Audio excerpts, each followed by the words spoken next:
ආයිබෝන් හැමෝටම අද ඔයාලට ලේසියෙන්ම හදාගන්න පුළුවන් ෆෙටා චීස් එක්කලා තක්කාලි එකතු කරලා රසවත් පැස්ටා රෙසිපි එකක් තමයි. ඉතින් මේක oven එකේ තමයි හදන්නේ. මේකට චෙරි ටොමැටෝ තමයි ඕන වෙන්නේ. ඒ වගේම ඔයාලා කැමති මැකරෝනි වර්ගයක් ගන්න පුළුවන්. ඒ වගේම මේකට සුදු ලුණු ටිකක් වැඩිපුර ඕන වෙනවා. ඒ වගේම මේකට අවශ්‍ය වෙනවා oregano ටිකක්, olive oil ටිකක් සහ මේකට black pepper චුට්ටක් තමයි එකතු කරගන්නේ. වීඩියෝ එකට යන්න කලින් මතක් කරනවා ඔයාලා තවමත් මාලි ඩිසිල්ලා කියන මගේ YouTube channel එක subscribe කරලා නැතිනම් subscribe කරන්න. ළඟම තියෙන notification bell එකත් ඕල් දාලා තියාගන්න.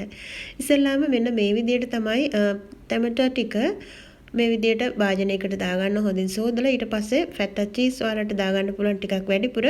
මම මේකෙන් පැකට් එකක් දාගත්තා grams 150ක් තියෙනවා මෙතන. ඉතින් ඒ විදිහට දාගෙන ඊට පස්සේ සුදුලුණු oregano ගම්මිරිස් කුඩු ඒ වගේම olive oil මේකට එකතු කරගන්නවා. ප්‍රමාණයෙන් සඳහන් කරලා තියෙනවා. මම ඉතින් පොඩ්ඩක් තමයි හදන්නේ, එක්කෙනෙකුට කන්න වගේ තමයි. ඔයාලට වැඩියෙන් ඕන නම් මේ ප්‍රමාණය වැඩි කරලා අරගන්න.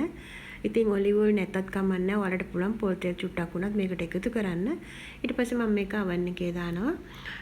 සෙල්සියස් අංශක 150ට විනාඩි 20ක් දාලා මේක බේක් කරගන්නවා. දේවල් කීපයක් තමයි මේකට අවශ්‍ය වෙන්නේ. ඉතින් මේ විදිහට බේක් කරගෙන ඊට පස්සේ අපි මේක හොඳින් පොඩි කරගන්න ඕනේ. හොඳින් පොඩි කරගෙන ඊට පස්සේ අපි කලින් තඹගත්තු පැස්ටා ටික මේකට එකතු කරගන්න ඕනේ. ඉතින් ඔයාලට පුළුවන් මේකට වේලසනම ලුණු සහ olive oil එහෙම නැතිනම් cooking oil එකතු කරලා පැස්ටා ටික චුට්ටක් තඹ ගන්න.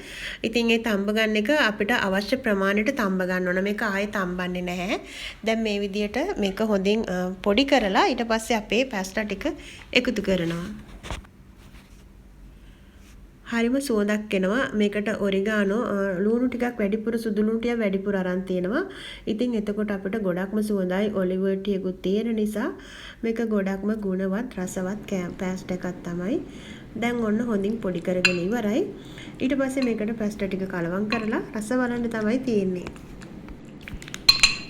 නම්බර 22 පැස්ටා එක තමයි මම මෙතෙන්ට අරන් තියෙන්නේ. ඉතින් ඔයාලටත් පුළුවන් කැමති වර්ගයක් මේකට එකතු කරගන්න. ඔන්න ඉතින් ඉක්මනින්ම හදාගෙන ඉවරයි. බේක් කරන්න විතරයි තියෙන්නේ, උයන්න කිසි දෙයක් නැහැ. මේ විදිහට ඔයාලට පුළුවන් රස බලන්න.